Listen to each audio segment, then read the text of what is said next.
মন্ত্রী বাংলাদেশে এটা একটা ট্রেডিশন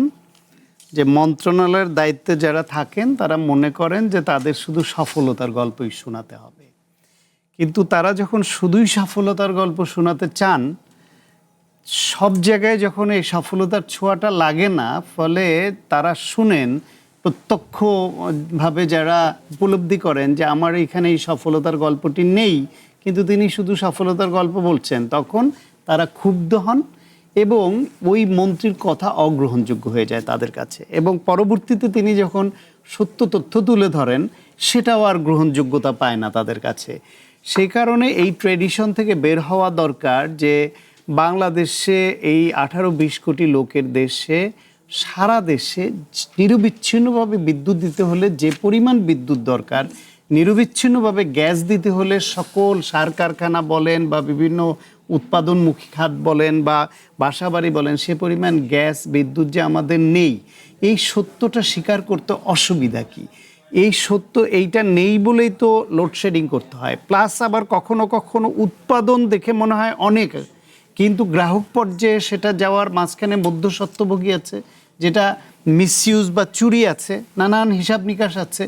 সেই সব তো দেশে ঘটে, সেটাও তো সত্য। ফলে মন্ত্রী যদি সত্য স্টাডি করে, তিনি যে খাতিরই হোক, যিনি যেই হন না কেন, যদি সত্যটা বলেন, দুঃখ প্রকাশ করেন এবং বলেন যে আমাদের চেষ্টা অব্যাহত আছে এবং চেষ্টাটা ভিজিবল হয়, তাহলে কিন্তু তার জন্য, তার সরকারের জন্য এটা আরও ভালো হয় যে মানুষ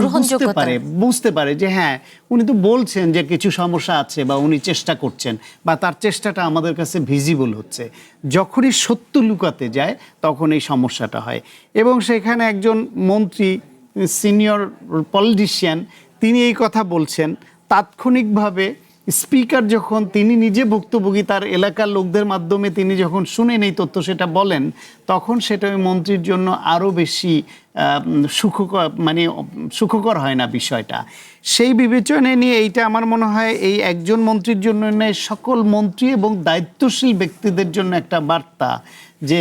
তিনি যেন কোনো বিষয় নিয়ে তার অধীনস্থ তার যে দপ্তর আছে সেই দপ্তরের মাধ্যমে সঠিক তথ্যটা নেন, কিংবা সংবাদ মাধ্যম এমনকি ভার্চুয়াল মিডিয়ায় যেসব সংবাদ আসে সেগুলো যেন